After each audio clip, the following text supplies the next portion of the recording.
الرحيم الحمد لله رب العالمين وبه نستعين والعاقبة للمتقين الصلاة والسلام على أشرف الأنبياء والمرسلين سيدنا محمد وعلى آله وصحبه ومن تبعهم بإحسان إلى يوم الدين أما بعد رب اشرح لي صدري ويسر لي أمري واحلل عقدة من لساني يفقهوا قولي رب زدنا علما وارزقنا فهما سبحانك لا علم لنا إلا ما علمتنا إنك أنت العليم الحكيم اللهم فقهنا في الدين وعلمنا التأويل اللهم فقهنا في الدين وعلمنا التأويل اللهم فقهنا في الدين وعلمنا التأويل اللهم افتح علينا حكمتك وانشر علينا من خزائن رحمتك يا أرحم الراحمين وقال نبينا صلى الله عليه وسلم ألا وإن في الجسد مضغة إذا صلحت صلح الجسد كله وإذا فسدت فسد الجسد كله ألا وهي القلب متفق عليه. Alhamdulillah muslimin yang dirahmati Allah Subhanahu wa taala sekalian.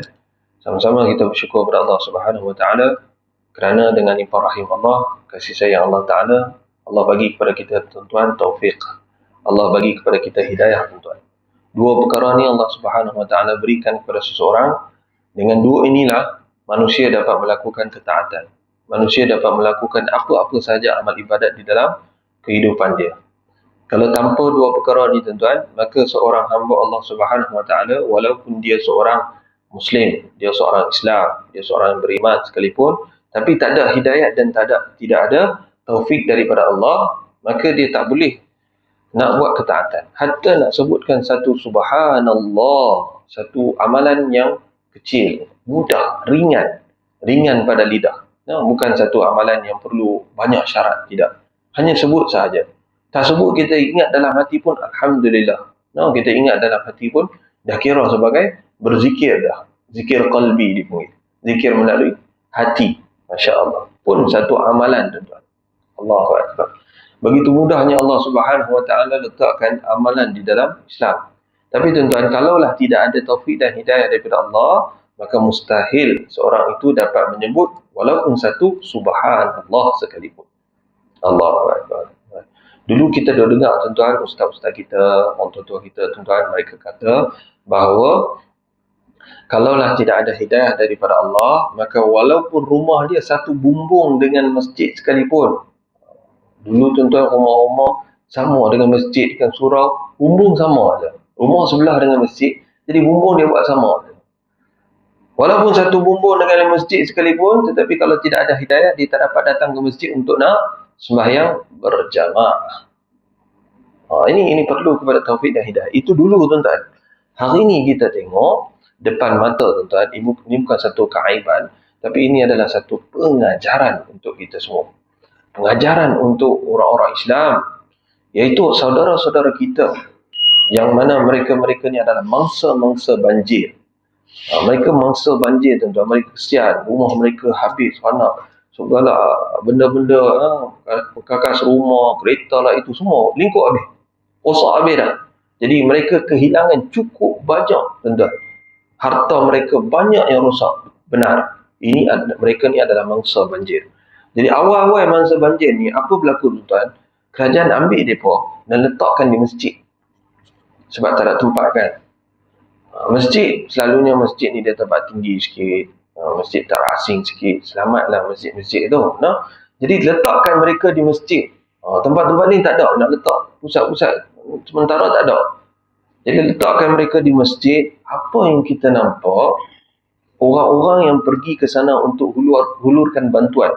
Kita dah ramai kawan-kawan yang pergi ke Selangor lah, ke Pahang lah untuk hulurkan bantuan. Jadi mereka tengok tuan-tuan depan mata, apabila azan, orang duduk semayang, jemaah sedang berlaku, ramai orang lagi masih ada di dalam masjid, bukan di luar masjid. Dalam masjid, dia boleh ada dalam masjid, tapi tak semayang. Allahu Akbar. Perempuan tak ada masalah. Dia ada excuse untuk dia ada cuti. Allah bagi cuti kepada dia. Kita tak tahu. Dan perempuan pun tidaklah dituntut untuk sembahyang berjemaah. Mereka sembahyang berasingan pun mereka tetap mendapat pahala yang macam orang sembahyang jemaah, orang sembahyang sempurna. Itu wanita tuan-tuan. Wanita tak apalah. Dia ada excuse, kita pun tak tahu. Dia okey ke, dia bersih ke, dia suci ke, dia cuti ke, kita tak tahu. Tak apalah. Yang laki ni tuan-tuan. Laki ni cuti apa? Mana ada cuti untuk seorang lelaki? Lelaki tak ada cuti. Sampai bila-bila lelaki tetap lelaki. Tak ada cuti. Kok lah dia perasan dia tu perempuan ke apa kan? Itu kita tak tahulah. Ini berlaku tuan depan mata mereka kata. Mereka kata kita duduk semayang berjemaah dengan orang di sana. Orang kat sana kan sebahagian orang duduk semayang. Yang orang kampung yang ada di dalam masjid masih tak dapat nak datang. Dekat je. Bukan luar tuan-tuan. Duduk ada dalam masjid. Wah, ini kita tengok depan mata tuan. Subhanallah. Ini kata taufik dan hidayah daripada Allah amat penting walaupun kita Islam. Kita memang orang Islam, kita kata kita hebat, Masya Allah, saya ni Islam dah, saya ni, tak ada orang lah nak kuih saya, Masya Allah, saya lah Islam. Tapi tuan-tuan, kalau tidak ada taufik dan hidayah daripada Allah, itu ulama sebut, hatta satu subhanallah, nak sebutkan daripada lidah kita, nak keluar zikrullah, kita tak mampu nak lakukan. Jadi amat pentinglah tuan-tuan, taufik dan hidayah daripada Allah, Masya Allah, kita dapat. Sentiasa kita kena mohon kepada Allah Subhanahu Wa Taala untuk taufik dan hidayah tersebut. Taufik ni apa? Hidayah ni adalah Allah Subhanahu Wa Taala akan membukakan hati kita, melampangkan dada kita ke arah kebenaran. Kita akan nampak bahawa inilah dia jalan yang benar. Masya Allah. Inilah dia masjid. Ramai orang nampak masjid tapi tak ada niat nak masuk, melainkan nak pergi tandas. Masya Allah, bagus dah. Dia pergi juga tandas masjid. Kok lah dapat pahala kan masuk ke dalam masjid. Alhamdulillah. Ramai yang berhenti. Macam tempat saya tuan-tuan, Masjid Zurut. Saya imam di Masjid Zurut. Masjid Zurut ni boleh kata masjid musafir lah. Ramai orang musafir. Orang nak pergi Penyengkil, semua berhenti kat sana. Saat-saat orang nanti main. Orang nanti berhenti kat sana, semayang di sana. Masya Allah, bagus ya. Masya Allah. Kita tahu ramai orang datang. Dan ramai juga yang datang hanya semata-mata ke tandas sahaja. Allah Akbar. Mungkin dia dah semayang ke apa kau. Masya Allah. Bagus dah. Kita tak boleh sangka buruk dekat orang. Sentiasa kita kena sangka baik. Jangan pula kita tunjuk kepada orang bahawa inilah saya. Jangan tunjuk macam tu. Jangan kita menjadi asbab untuk orang sangka buruk ke atas kita. Sekali Nabi SAW berjalan, bawa isterinya berjalan di jalan Madinah. Hadis ni masyhur tuan-tuan, yang ada di dalam hadis Bukhari dan Muslim. Nabi SAW berjalan bawa isterinya, salah seorang daripada isterinya. Isteri Nabi SAW dia bukan nampak mata je, dia tutup semua. Nabi punya isteri tutup semua, dan sahabat-sahabat punya isteri dia tutup semua, tak nampak apa pun. Mata pun tak nampak apa pun. Zaman sekarang orang pakai fardah tapi mata nampak sikit kan, dibenarkan untuk menampakkan mata. Kalau mata pun tutup susah nak tengok. Tapi zaman dulu mereka tutup semua. Tak ada habis. Jadi orang memang tak tahu siapa yang dibawa oleh Nabi. Dekat jalan ada sahabat-sahabat. Sahabat sedang duduk dekat jalan. Tiba-tiba Nabi pergi kepada sahabat tersebut.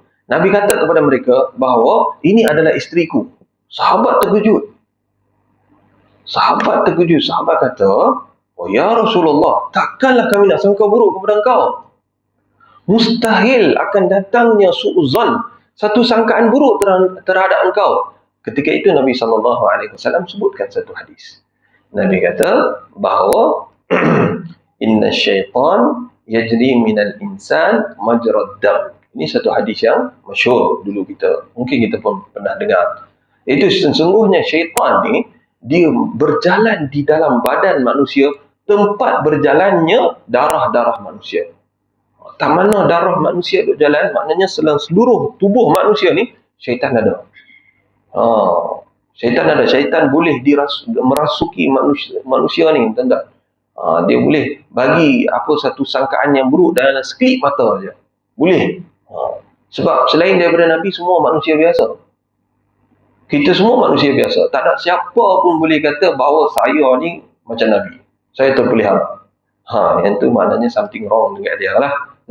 Seorang je. Nabi seorang sahaja maksum, dan Nabi-Nabi yang sebelumnya, mereka sahaja maksum. Selain daripada Nabi, tak ada siapa yang maksum. Maksum tu benda apa? Orang yang terpelihara daripada dosa. Akidah Ahlussunnah wal Jamaah. Ini akidah kita. Selain daripada akidah kita, ada banyak akidah, tuan-tuan.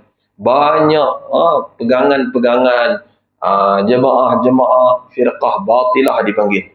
Iaitu jemaah-jemaah sesat.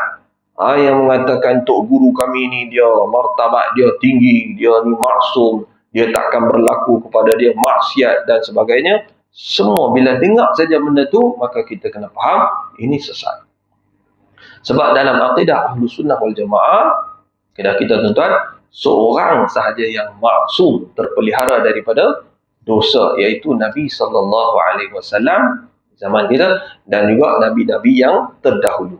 Nabi ni semua memang maksum. Allah cerita dalam Quran benda ni. Selain daripada Nabi, tak ada.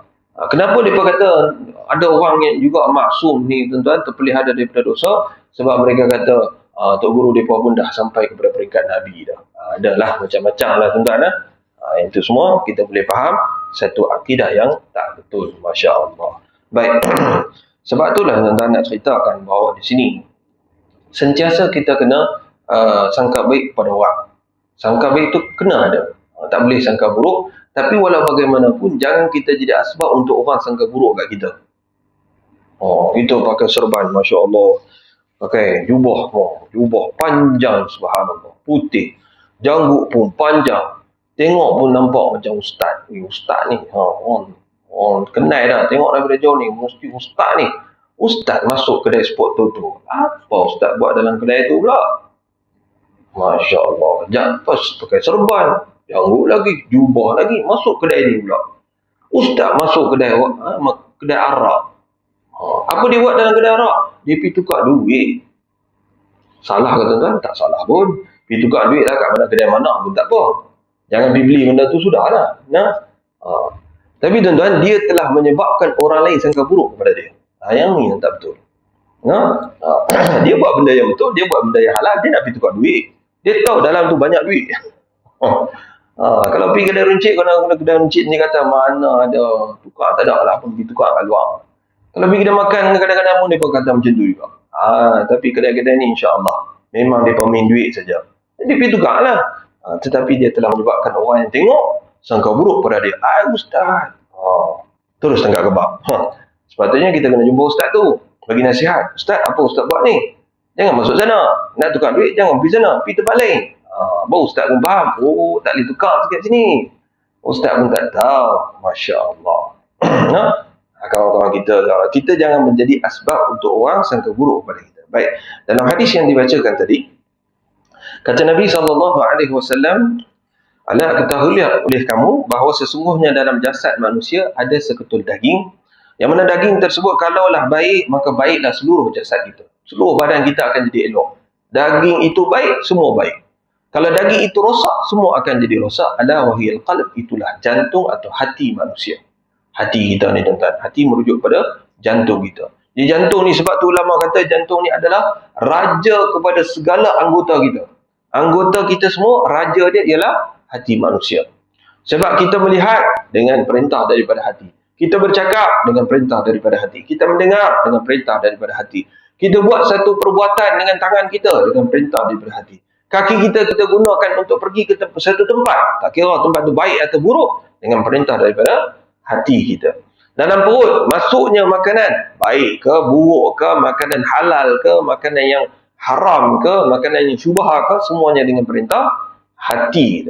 Kemaluan kita, kemaluan manusia macam mana dia menjaganya? Ialah dengan perintah hati. Sebab itulah hati ni ulama kata ia adalah raja kepada segala anggota badan kita. Masya Allah. Baik, sebab tu kita nak belajar kitab ni.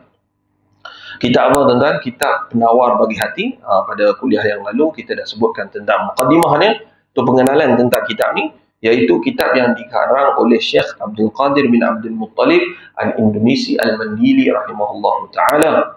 Baik. Syekh Abdul Qadir bin Abdul Muttalib, asalnya orang Indonesia, belajar di sana, kemudian belajar di Malaysia, dan kemudian sambung mengajar dia di Mekah, dan Masya Allah, dia menjadi seorang ulama besar di Mekah dan meninggal di sana. Dia mengarang kitab tasawuf. Kitab dia kecil tuan-tuan, tetapi memberi manfaat yang cukup besar. Faedah daripada kitab beliau ni cukup besar, yang sehingga akan diajarkan di seluruh Nusantara ni. Di Malaysia, di selatan Thai, di Indonesia, di Brunei, semua diajarkan kitab ni. Sebab apa tuan-tuan? Kerana manfaat dia terlalu besar, walaupun kitab kecil. Dari segi kalau kita bandingkan dengan Ihya Ulumuddin, Ihya Ulumuddin ni adalah kitab Imam Ghazali yang sangat besar. Dan orang kata itu adalah kitab yang sangat-sangat hebat yang dikarang oleh Imam Al-Ghazali rahimahullah ta'ala. Itu kitab besar tuan-tuan. Tapi ini kitab kecil je. Boleh kata ringkasan. Dia ambil pun daripada kitab tu juga. Tapi tuan-tuan kerana ianya diajar. Di Malaysia ni diajar. Banyak tempat dia. Daripada dulu lagi tuan-tuan. Ianya diajar dan diambil manfaat oleh ramai orang. Dan hari ini ramai orang telah mendapat faedah daripada kitab ni. Masya Allah. Baik, beliau mulakan dengan Bismillahirrahmanirrahim.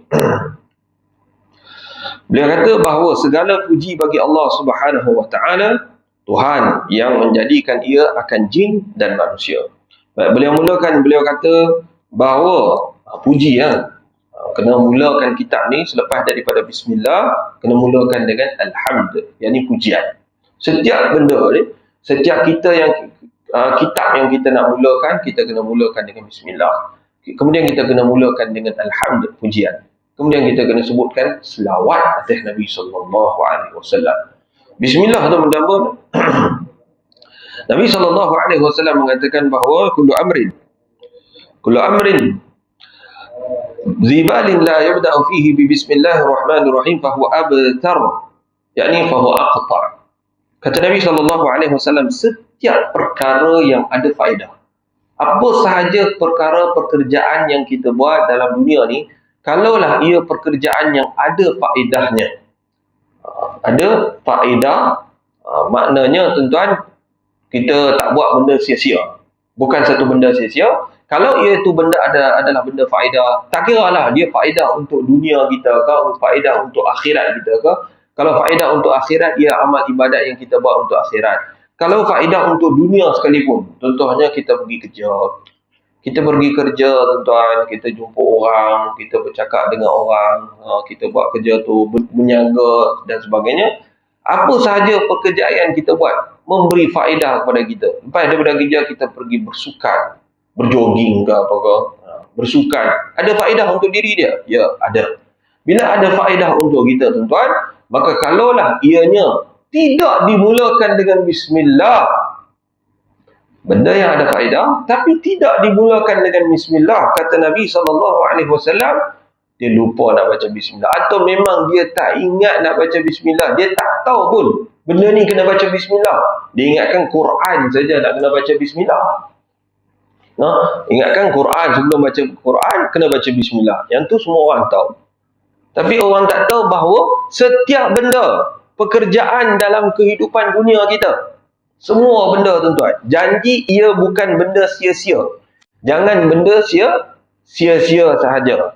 Ia memberi manfaat, dunia kita bagi manfaat, untuk tubuh kita bagi manfaat, untuk keluarga kita bagi manfaat, untuk masyarakat dia bagi manfaat. Apa kerja sekalipun, kena mulakan dengan bismillah. Kalau tak mulakan dengan bismillah, kata Nabi SAW, fahuwa abtar, yakni aqta', maka tak sempurnalah kerja tersebut. Allah tidak akan memberikan kesempurnaan dalam kerja itu. Segala kerja yang kita buat itu, maka akan ada saja kekurangan di dalamnya. Ada saja tak kena, ada saja kekurangan, ada saja tak boleh nak sempurnakan kerja kita, tak boleh nak habislah, itulah, inilah, macam-macam masalah akan timbul.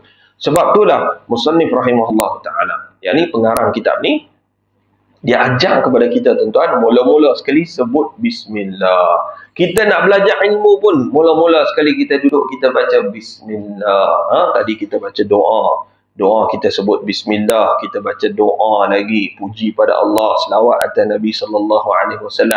Sebab apa? Sebab benda ni semua memberi faedah kepada kita, dan kita duk belajar ilmu.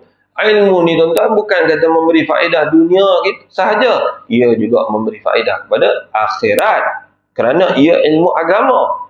Ilmu agama dan ilmu yang kita dah belajar, ilmu tasawuf. Ilmu tasawuf adalah ilmu untuk menyuci jiwa kita tuan-tuan. Ilmu fardu ain, ilmu yang paling manfaat kali. Ulama kata bahawa ilmu yang wajib dipelajari, fardu ain dia. Sebahagian ulama tasawuf kata inilah ilmu yang paling tinggi sekali. Sebab apa? Sebab ia adalah ilmu untuk menyuci jiwa kita. Kita nak periksa, kita nak belajar macam mana nak jaga hati. Kita sedang belajar tuan, macam mana kita punya hati ni, apa yang masalah dengan hati kita dan macam mana kita nak baiki balik. Penawar, bagi penawar kepada hati tu. Masya-Allah. Sebab hati memang dah ada penyakit, dia bukan vaksin. Dia bukan vaksin. Sebelum datangnya penyakit kita, dia halang. Dia bukan vaksin, dia penawar. Memang dah ada penyakit dalam hati kita, memang dah ada penyakit dah. Semua manusia ada penyakit. Sebab kita bukan Nabi. Nabi, Masya Allah. Allah pelihara mereka. Kita orang biasa mesti ada penyakit di dalam hati kita. Melainkan kita rawat dia. Cara nak rawat dengan hati ni tuan-tuan, bukan kita rawat dengan ubat-ubatan. Tidak. Tak sama. Hati kita kotor. Kotornya itu bukan kotor daki. Bukan kotor benda-benda lain. Untuk kita gunakan sabun. Tidak. Bukan boleh gunakan sabun. Dan kotor tersebut tuan-tuan, ada cara untuk mencucinya. Yang itulah kita akan belajar. Macam mana nak kenal pasti kotor dia tu, dan macam mana nak guna apa untuk mencuci. Kalau kotoran pada baju, kita tahu sabun. Semua orang tahu, sabunlah untuk mencuci kotoran pada baju. Kalau kotoran tu degil sikit, kita tahu jenis-jenis sabun dia. Jenis sabun yang biasa-biasa ni tak boleh. Trojan ke apa tak boleh. Dia kena yang upgrade sikit, baru boleh. Kalau dia punya kotoran tu sangat degil, powerful punya degil, maka kita kena gunakan cecair yang sangat-sangat powerful sikit. Kita tahu, benda tu adalah maklum, semua orang tahu. Kena gunakan bleach, Clorox. Sebab apa kita tahu? Sebab benda tu adalah sesuatu yang kita nampak depan mata kita. Kita tahulah, daripada sabun, tak boleh sabun, upgrade sikit sabun dia jenis mahal-mahal sikit. Tak boleh juga, pakailah bahan-bahan kimia untuk mencucinya. Itu kotoran jenis yang melekat pada baju, pakaian-pakaian kita. Kotoran yang melekat di dalam hati, dia bukan macam tu. Macam mana? Kita tak pernah tengok. Sebab apa kita tak pernah tengok? Sebab dada kita belum dibelah lagi.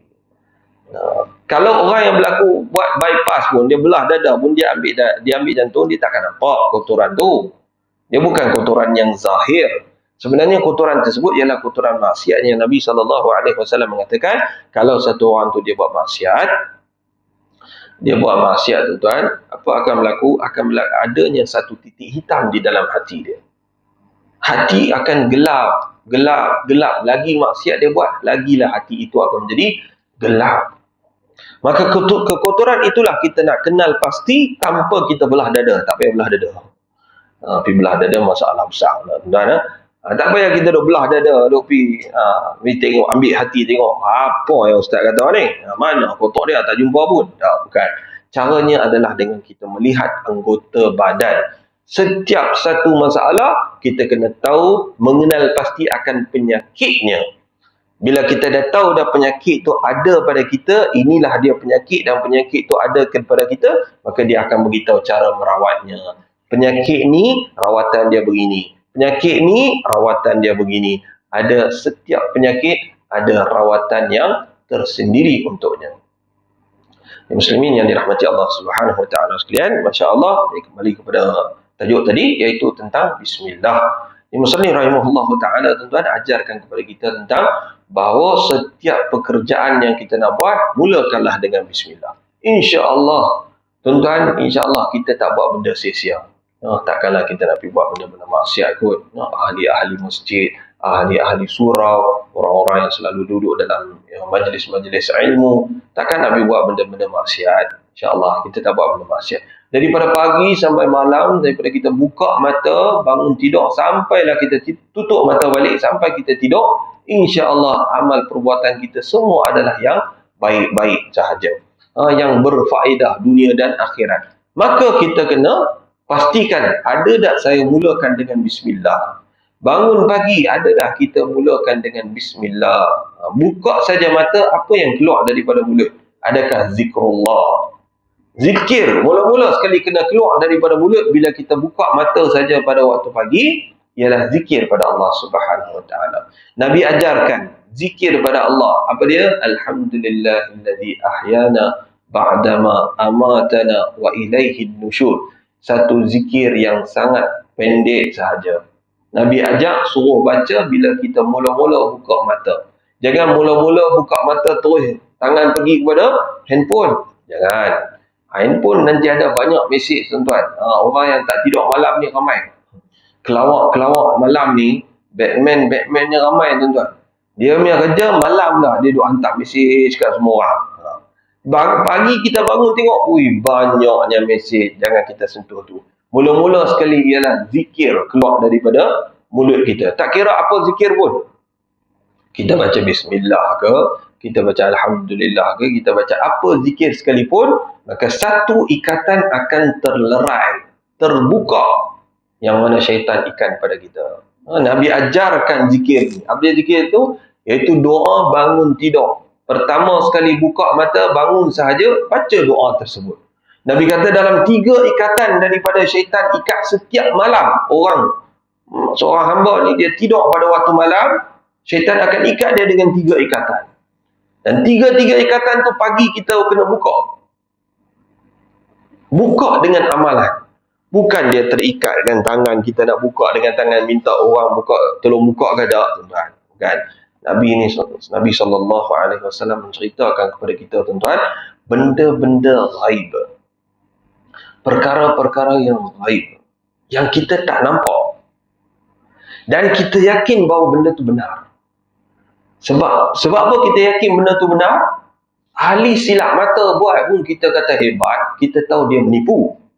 Seluruh manusia, semua orang dalam dunia ni tahu bahawa ahli silap mata, bila dia tunjukkan satu pertunjukan, semua orang tahu bahawa dia menipu, tapi semua orang tepuk tangan kepada dia. Di dalam penipuan yang dia buat. Sebenarnya dia tak tipu pun. Sebenarnya dia sedang silapkan mata kita. Dia tak menipu. Kita yang tengok silap. Kalau dia menipu tu lainlah.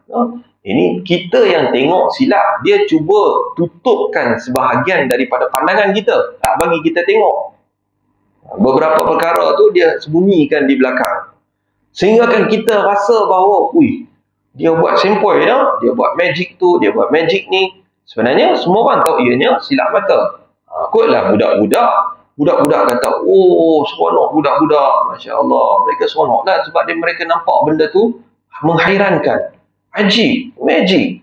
Kita masya-Allah, kita tahu bahawa itu adalah satu silap mata. Tapi kita mengagungkan juga ahli silap mata. Dia menunjukkan kepada kita sesuatu yang tak benar. Sebahagian dia tutup dan sebahagian lagi dia tunjuk. Dan kita nampak bahawa satu kehebatan yang ada pada dia. Dan kita mengagungkan. Bukan kita lah, orang luar ni. Orang luar ni, sebahagian manusia, dunia mengagungkan orang ni. Sebab apa? Sebab dia buat benda yang kita tak boleh buat. Dia dahsyat. Orang mengangkat dia, tepuk tangan untuk dia. Bangun, bagi penghormatan. Pasal apa? Dia telah buat satu benda yang kita tak boleh buat. Allahu Akbar. Masya Allah. Sedangkan kita tahu bahawa benda itu tak betul. Nabi SAW, Nabi bawakan kepada kita, tuan-tuan, satu benda yang ghaib. Perkara-perkara yang ghaib. Semua yang Nabi bawakan kepada kita, tuan-tuan, adalah perkara yang ghaib. Nabi kata Allah Ta'ala itu Esa. Dan Allah itu ghaib. Allah itu tidak ada di depan mata. Kita beriman. Alladzina yu'minuna bil ghaibi wa yuqimuna as-salah. Dalam ayat Quran, dalam surah Al-Baqarah, pertama sekali kan, dan muka depan sekali, Allah Ta'ala sebut apa? Sifat orang-orang mukmin. Alif Lam Mim, dzalikal kitab la raiba fihi hudal lil muttaqin. Kitab Al-Quran adalah kitab yang tidak ada kesangsian dan ia adalah hidayat, memberi petunjuk kepada orang-orang muttaqin. Siapa itu orang muttaqin? Allah Ta'ala ceritakan. Alladzina yu'minuna bil ghaibi wa yuqimuna as-salah. Alladzina yu'minuna bil ghaib. Sifat orang muttaqin yang pertama sekali ialah beriman kepada ghaib. Benda yang kita tak nampak. Allah kita tak nampak.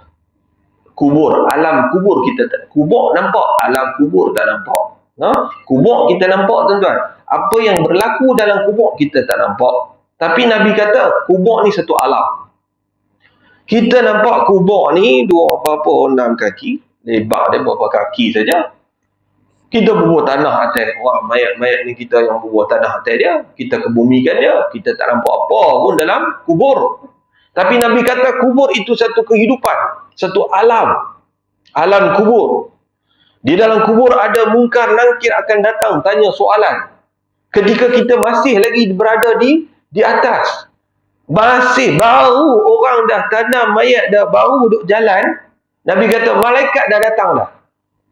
Dua malaikat, Munkar dan Nakir. Ulama kata bahawa Munkar dan Nakir ni adalah untuk orang-orang yang tak beriman. Untuk orang beriman bukan Munkar dan Nakir. Untuk orang yang beriman, Bashir dan Mubashir. Untuk orang-orang yang bertakwa, iman dia Masya Allah dengan Allah Ta'ala, maka Allah Ta'ala akan hantarkan dua malaikat yang bernama Bashir, Mubashir, yang memberi berita gembira. Munkar dan Nakir adalah dua malaikat yang diingkari kebenarannya. Duduk dalam kehidupan dunia, dia tak mau terima. Dia tak mau faham, dia tak mau terima bahawa dalam kubur ada kehidupan. Dia tak mau terima, maka datanglah dua malaikat ni. Han tak mau terima kan dalam kubur? Ya, baik, sekarang kamu ingkarkan apa yang kamu duk ingkar di dalam dunia dulu kan? Sekarang kamu ingkarkan. Maka datanglah Munkar dan Nakir dalam kubur. Baik, kita tak nampak pun benda tu di dalam kubur, kita tak nampak, tapi kita beriman pada kata-kata Nabi SAW. Selepas daripada kubur, ada mahsyar, ada satu padang yang Allah Subhanahu Wa Taala kumpulkan semua manusia kat sana. Wih, betul kan ni? Ya, memang betul. Kenapa kita kata betul? Sebab Nabi ku kata betul. Siapa kata betul? Nabi ku kata bahawa akan berlakunya pada mahsyar, akan berlakunya kiamat, akan adanya syurga, akan adanya neraka. Semua benda ni kita tak pernah lihat. Tapi kita beriman. Kita percaya. Kenapa kita percaya? Kerana Nabi ku telah sebut benda ni. Dan ia datang kepada kita, tuan-tuan, melalui riwayat yang sahih. Bukan ciplaknya, bukan benda-benda yang tipunya. Tipunya banyak ada, tuan-tuan. Ulama-ulama hadis, mereka sangat-sangat telah buat usaha yang sangat hebat untuk memelihara hadis. Sebab orang yang pandai cakap Arab ni, dia suka cipta hadis.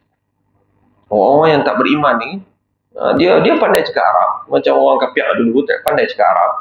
Orang Yahudi sekarang pun pandai cakap Arab, tuan. Arab ni dia fasih, dia belajar, tuan. Untuk nak sesatkan manusia ni, mereka belajar benda tu. Jadi bila mana mereka pandai bahasa Arab, jadi mereka buat hadis ikut suka. Bukan daripada Nabi sebut. Jadi untuk tu ulama-ulama muhaddisin, mereka telah buat satu usaha yang cukup besar untuk memelihara hadis. Kita tahu seperti Imamuna Al-Bukhari rahimahullahu ta'ala. Nama dia Muhammad bin Ismail. Muhammad bin Ismail Al-Bukhari. Sehingga kan kita kata Sahih Bukhari itu cukup satu kitab yang cukup hebat. Hebat kitab tu. Sehingga kan kita baca pun kita tak faham. Tuan-tuan, Sahih Bukhari ni adalah satu kitab, tuan-tuan, yang mana kalau kita sendiri nak ambil, nak baca macam rujukan saja, nak baca kat rumah, kadang-kadang kita tak faham. Sebab kitab tu terlalu hebat. Hadis-hadis yang dikumpulkan oleh Imam Bukhari rahimahullah ta'ala dalam Sahih Bukhari, tuan-tuan, adalah sangat-sangat dahsyat. Hebat. Cara pembawakannya, cara tulisannya, kitab tersebut macam mana hadis-hadis itu, macam mana cara dia kumpul, apa perkataan yang diletakkan di dalamnya. Bukan saja-saja dia buat, bukan sendiri yang dia tulis, bukan. Dia kumpulkan daripada orang-orang yang perawi-perawi siqah dipanggil, dipercayai. Bukan senang, tuan-tuan. Nak belajar Sahih Bukhari, tuan-tuan. Kalau kita di madrasah, guru-guru kita atau tok guru kita, tuan-tuan, mereka kata nak belajar Sahih Bukhari paling kurang 7 tahun kena belajar hadis. Kena belajar ilmu hadis ni, duk belajar daripada rendah ke sehinggalah kitab-kitab hadis yang besar, barulah kita boleh belajar Sahih Bukhari, Sahih Muslim, baru boleh belajar. Supaya kita boleh memahami, kita ada isti'adad, kita ada kemampuan untuk memahami kitab Sahih Bukhari tersebut.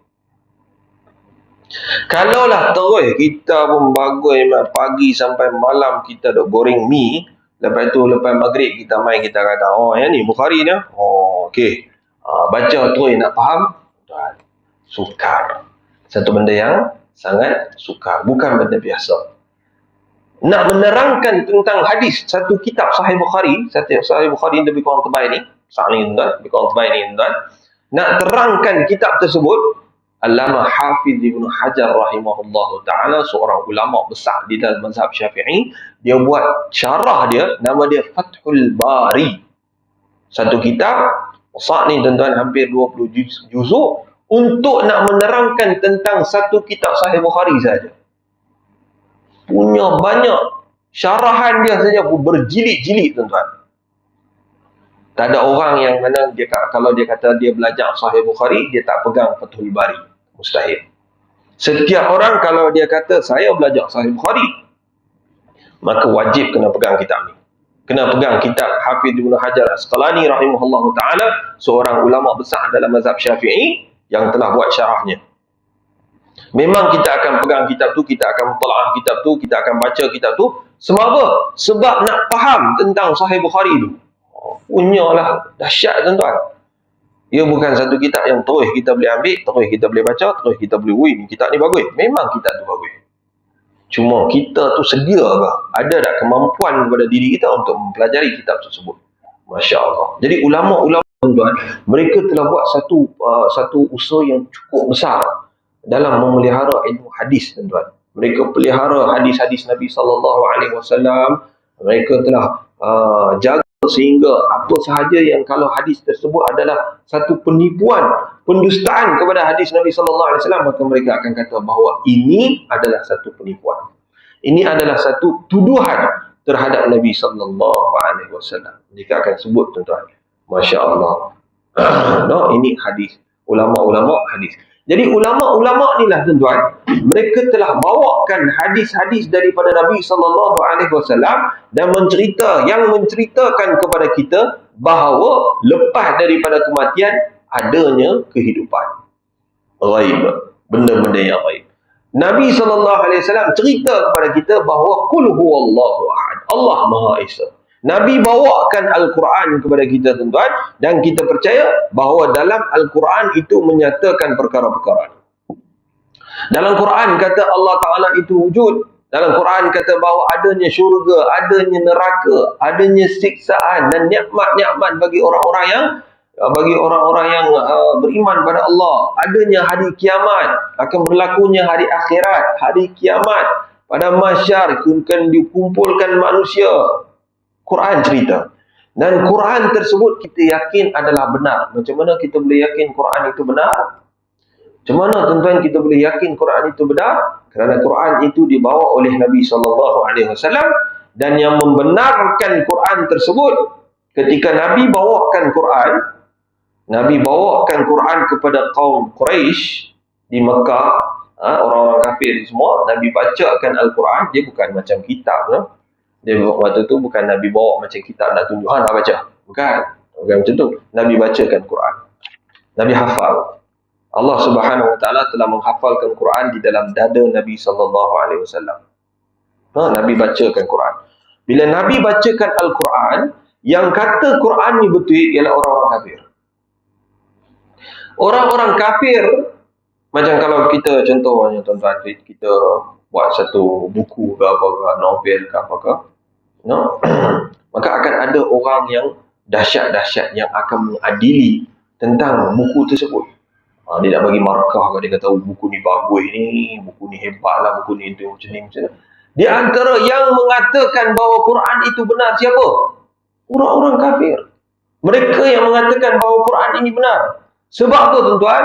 Sebab yang mahir di dalam bahasa Arab ialah orang kafir. Orang kafir ketika itu mereka mahir dalam bahasa Arab. Sangat dahsyat dalam bahasa Arab.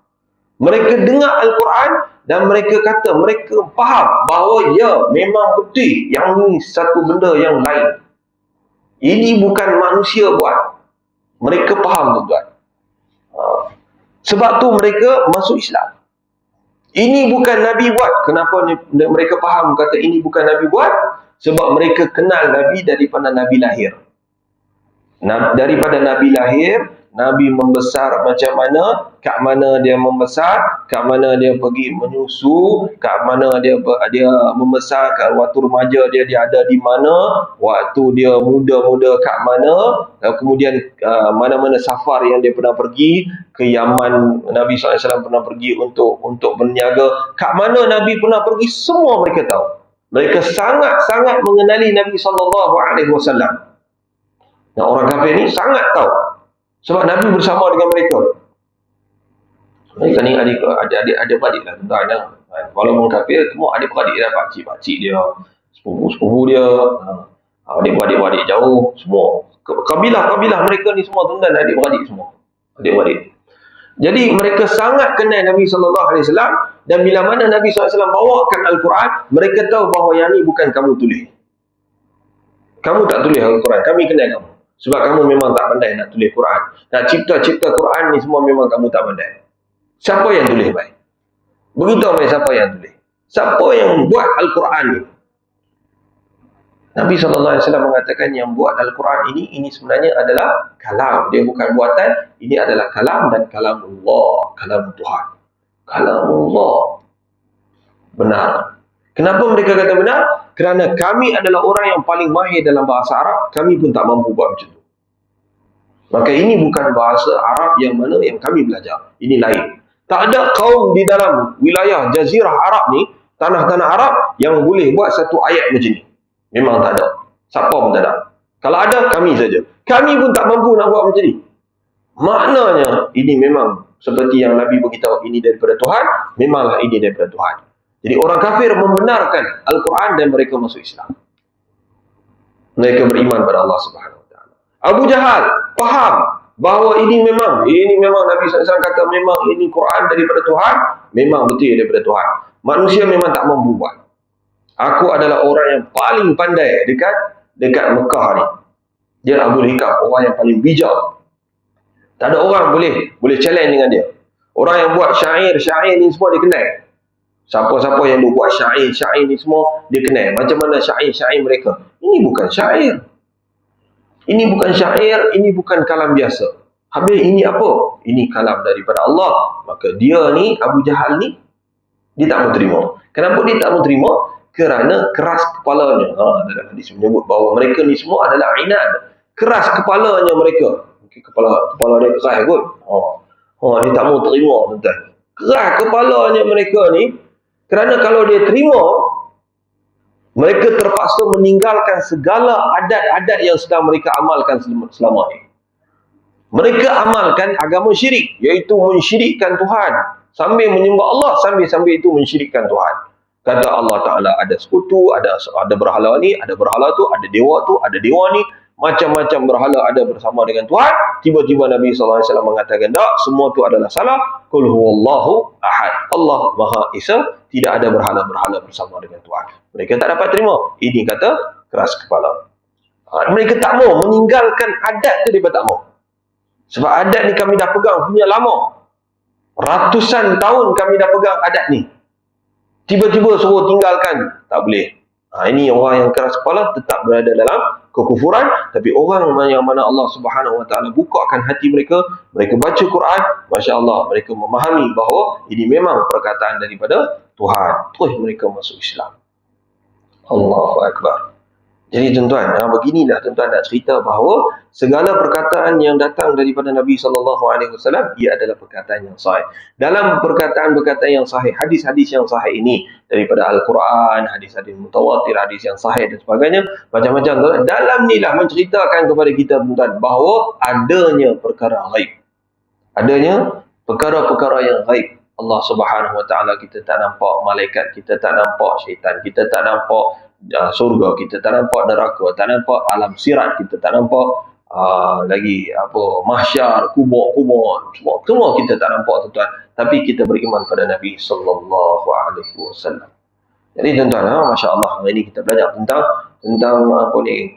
bismillah tuan-tuan, faedah dia, dan kita belajar manfaat dia.